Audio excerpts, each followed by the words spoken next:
श्री वीरेंद्र सिंह मस्त जी भारतीय जनता पार्टी के बिहार प्रदेश के सह प्रभारी माननीय सांसद द्विवेदी जी, नेता प्रतिपक्ष श्री विजय कुमार सिन्हा जी,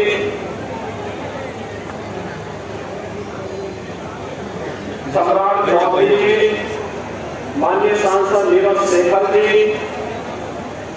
इस क्षेत्र के लोकप्रिय सांसद माननीय श्री राजीव प्रताप रूडी जी, माननीय श्री जनार्दन सिंह जी, आज के इस कार्यक्रम में उपस्थित भारतीय जनता पार्टी के सभी माननीय जनप्रतिनिधिगण और नीरज शेखर जी, प्रतिपक्ष के नेता विनय कुमार जी, हरीश द्विवेदी जी, उपस्थित सभी उत्तर प्रदेश सरकार के मंत्रीगण और आज जेपी की जन्मभूमि पर इतनी बड़ी संख्या में आए हुए मेरे प्यारे भाइयों बहनों को मेरा प्यार भरा नमस्कार। जो समाचार माध्यमों के प्रतिनिधि हैं उनका भी हम बहुत बहुत आभार व्यक्त करना चाहते हैं। इस कार्यक्रम के आयोजन में जिसने भी जिस रूप में भी अपनी भूमिका निभाई है, इसे सफल बनाया है, उन सब का आभार, उन सब के लिए बहुत सारी मंगल कामनाएं। आप सबसे एक निवेदन है कि आप आराम से यहाँ से प्रस्थान करेंगे, आप कोई हड़बड़ी नहीं, कोई भगदड़ नहीं, और एक दूसरे का ख्याल रखते हुए। और सबसे बड़ी बात यह है कि आज लोकनायक जयप्रकाश नारायण जी के चिंतन को जयप्रकाश जी का जीवन अनेक मायनों में विशिष्ट प्रकार का रहा। आजादी के लिए क्रांति के रास्ते पर भी लड़े, आजादी के लिए गांधी के बताए मार्ग पर भी लड़े, आजादी के बाद जब सत्ता लेने का समय आया, एक सन्यासी की भांति विनोबा भावे के साथ सर्वोदय की गतिविधि के अंदर वो जुड़ गए। और मित्रों, पूरा जीवन देश भर के हूं जेपी के महान कामों को श्रद्धांजलि देने के लिए। मित्रों, यहां पर ये जो अभी आदम पद से भी ऊंची मूर्ति जयप्रकाश की लगाई गई है, ये मूर्ति लगाने का प्रण हमारे देश के प्रधानमंत्री जी ने कैबिनेट के अंदर, भारत सरकार की कैबिनेट के अंदर एक प्रस्ताव कर किया था। आज वो प्रण पूरा हो रहा है और जेपी की जन्म जयंती के दिन ही पूरा हो रहा है। मित्रों, सरयू और गंगा के मिलन स्थान पर, बिहार और यूपी के मिलन स्थान पर, यही भूमि पर पावन जयंती है। संपूर्ण क्रांति का नारा देकर के भारत के लोकतंत्र को उनके नेतृत्व में बचाने के लिए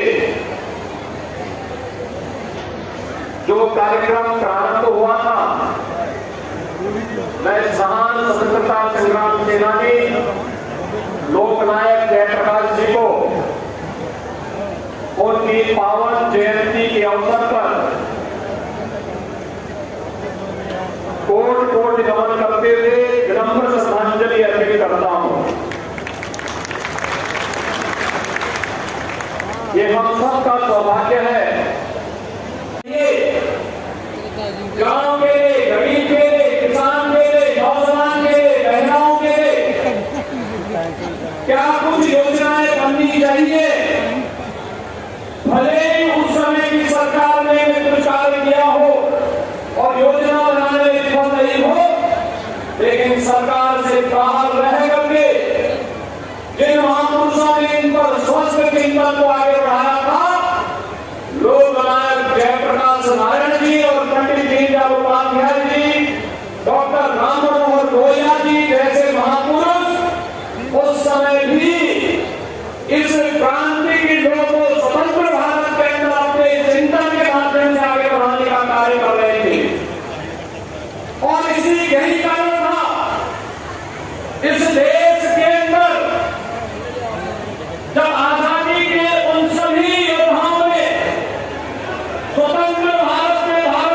क्रांति का भी नारा दिया। संपूर्ण क्रांति के नारे को किसी भी कांग्रेसी ने सफल बनाने का यत्न नहीं किया।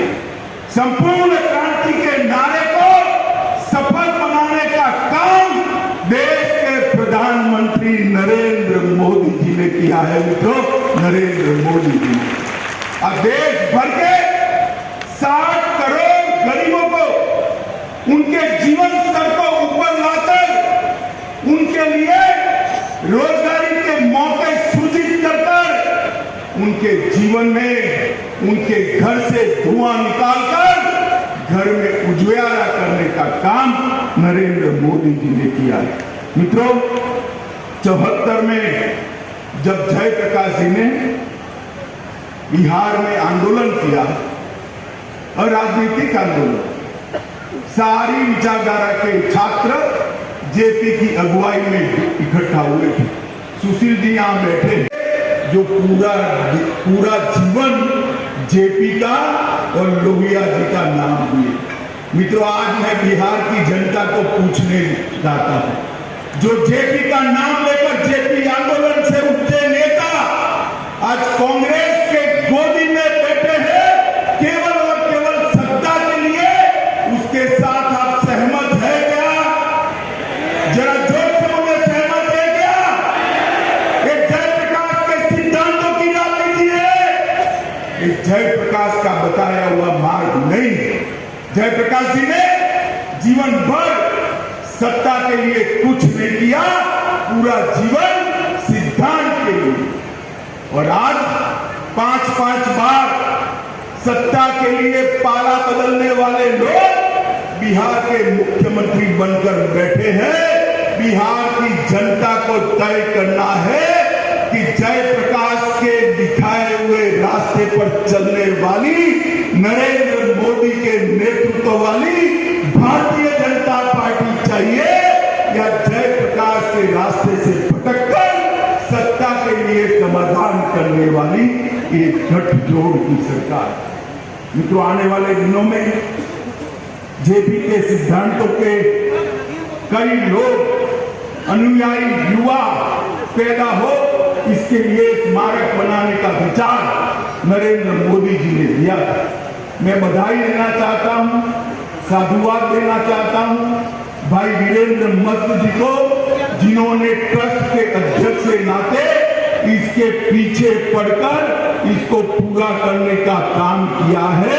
और आज जेपी के सिद्धांतों के लिए उन्हीं के जन्म के गांव के अंदर समाजवाद, सर्वोदयी विचारधारा और जाति विहीन समाज की रचना की कल्पना लेकर जयप्रकाश जी ने देश में अनेक भी नए प्रकल्प लिए।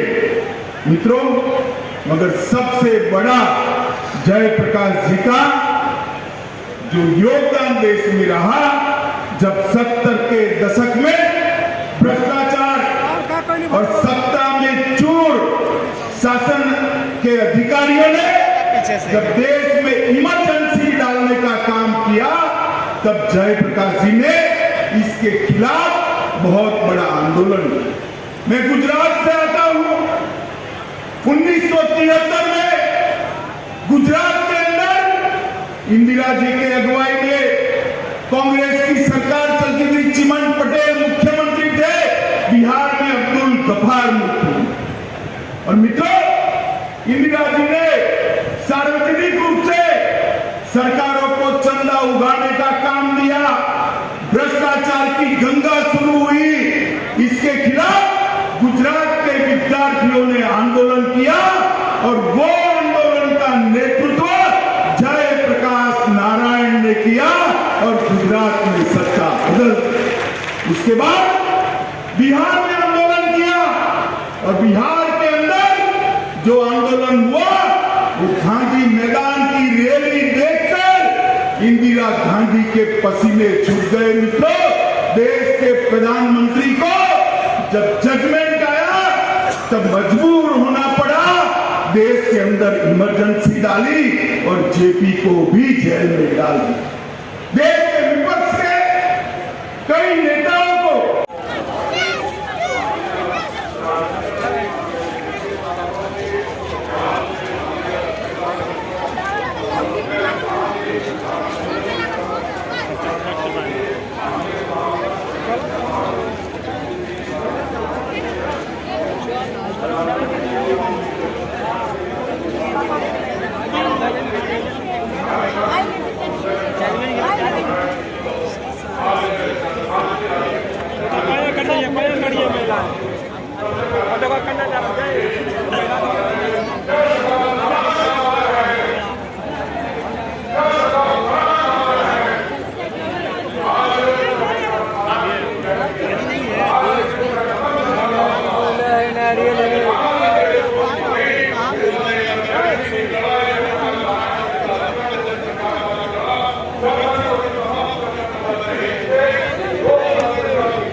आपको भी जाना है।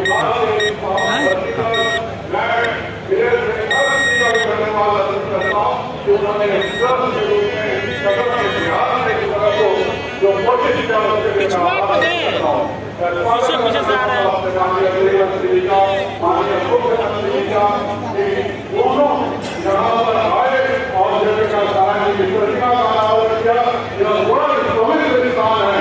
के सिद्धांतों को छोड़कर जो कांग्रेस के गोदी में बैठे हैं उनके हृदय के अंदर कमी आ जाए।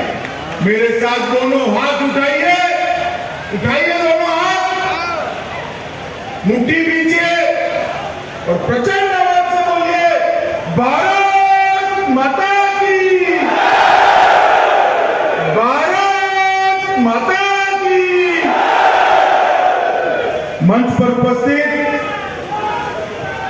उत्तर प्रदेश के यशस्वी मुख्यमंत्री श्रीमान योगी आदित्यनाथ जी,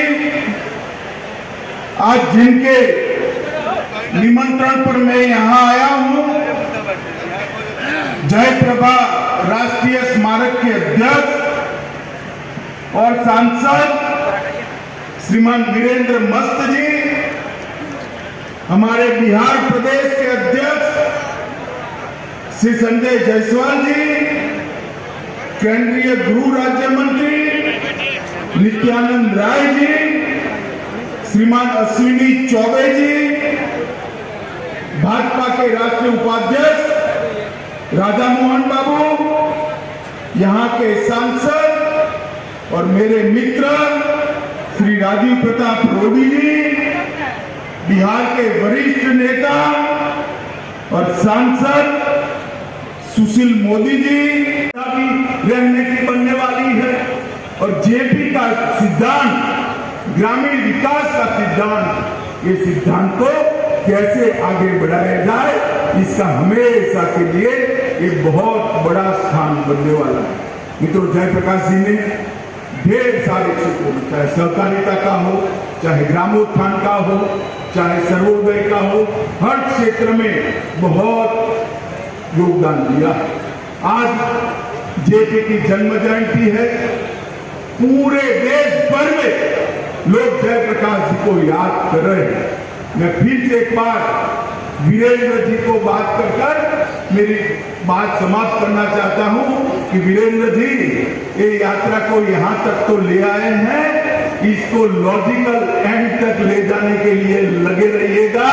जेपी के सिद्धांतों को अगर हम जिंदा रखेंगे तो उसी में से आगे बढ़ देश को चलाने की, देश को आगे बढ़ाने की युवा शक्ति प्राप्त होगी। मैं फिर से एक बार सभी का धन्यवाद करकर मेरी बात को समाप्त करता हूं। मेरे साथ दोनों हाथ उठाकर जयप्रकाश अमर रहे के नारे लगाएंगे। मेरे साथ बोले जयप्रकाश, जेपी, जयप्रकाश, वंदे वंदे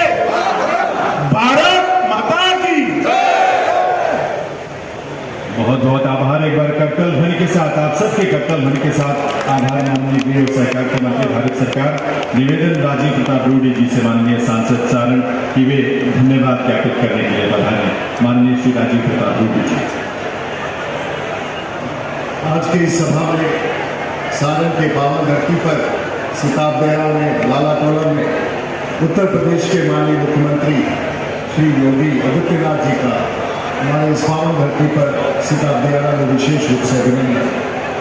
हमारे भारतीय जनता पार्टी के नेता और राष्ट्रीय पूर्व राष्ट्रीय अध्यक्ष आज भारत सरकार के गृह मंत्री और सहकारिता मंत्री आपका इस आगमन पर यहाँ विशेष रूप से अभिनंदन। आप सारण की धरती पर आए, मस्त जी के इस आयोजन में एक बड़े मस्ती के साथ हम लोगों ने जयप्रकाश जी के इस जयंती का समारोह किया।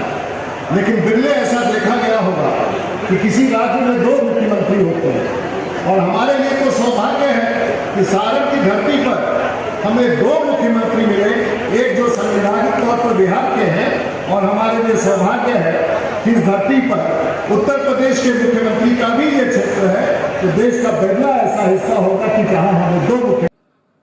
आज लोकनायक जयप्रकाश जी की पावन जयंती है। संपूर्ण क्रांति का नारा देकर के भारत के लोकतंत्र को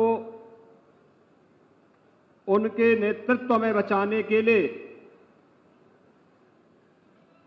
जो कार्यक्रम प्रारंभ हुआ था, मैं इस महान स्वतंत्रता संग्राम सेनानी लोकनायक जयप्रकाश जी को उनकी पावन जयंती के अवसर पर कोटि कोटि नमन करते हुए विनम्र श्रद्धांजलि अर्पित करता हूं। ये हम सबका सौभाग्य है कि आज लोकनायक जयप्रकाश जी की पावन जयंती के अवसर पर उनकी जन्मभूमि में बने इस स्मारक पर उनकी इस दिव्य और भव्य प्रतिमा का लोकार्पण अनावरण का कार्यक्रम भारत के यशस्वी गृह और सहकारिता मंत्री माननीय श्री अमित शाह जी ने अभी संपन्न किया है। मैं इस अवसर पर माननीय गृह मंत्री जी का उत्तर प्रदेश और बिहार की इस जनता जनार्दन की ओर से हृदय से स्वागत करता हूं, अभिनंदन करता हूं। भाइयों बहनों, हम सब जानते हैं कि मां गंगा और मां सरयू का आशीर्वाद इस पूरे क्षेत्र को निरंतर प्राप्त होता है। दुनिया की सबसे उर्वरा भूमि होने के साथ ही प्रतिवर्ष बाढ़ जैसी त्रासदियों का सामना करने के बावजूद जो जुझारूपन इस क्षेत्र के और इस भूमि में जुड़े हुए लोगों के अंदर देखने को मिलता है, उसने यहां के लोगों के जज्बे को अलग ही बनाया है। और यही कारण है कि आजादी की लड़ाई में बढ़ चढ़ करके भाग लेना राष्ट्रपिता महात्मा गांधी के नेतृत्व में चले पूरे आंदोलन का पग पग पर सहयोग बिहार के अंदर प्राप्त होता रहा। लेकिन स्वतंत्र भारत में भारत की व्यवस्था का संचालन कैसे होना चाहिए, गांव के लिए, गरीब के लिए, किसान के लिए, नौजवान के लिए, महिलाओं के लिए क्या कुछ योजनाएं बननी चाहिए।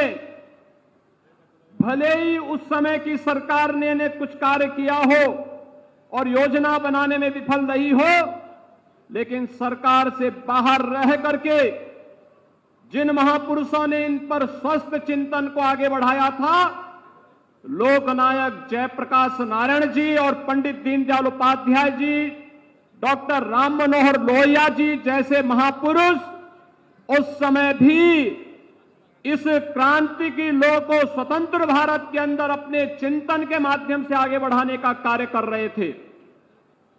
और यही कारण था इस देश के अंदर जब आजादी के उन सभी योद्धाओं ने स्वतंत्र भारत में भारत की व्यवस्था कैसे होनी चाहिए, एक स्वस्थ संसदीय प्रणाली को अपनाया था, लेकिन सत्ता मोह में उस समय की सरकार इस कदर आंखों में पट्टी बांध चुकी थी कि एक समय उसने लोकतंत्र को भी कुचलने का कार्य किया, और जब लोकतंत्र को कुचलने का कार्य किया तो आखिर बिहार शांत कैसे बैठ सकता था।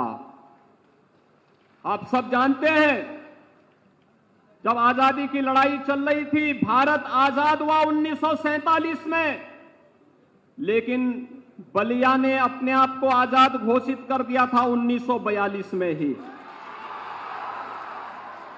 हम सब ये जानते हैं राष्ट्रपिता महात्मा गांधी के चंपारण आंदोलन को गति दी थी यही बिहार की धरती ने, तो स्वाभाविक रूप से लोकतंत्र के प्रति जितना सजग बिहार है, सचमुच वह देखने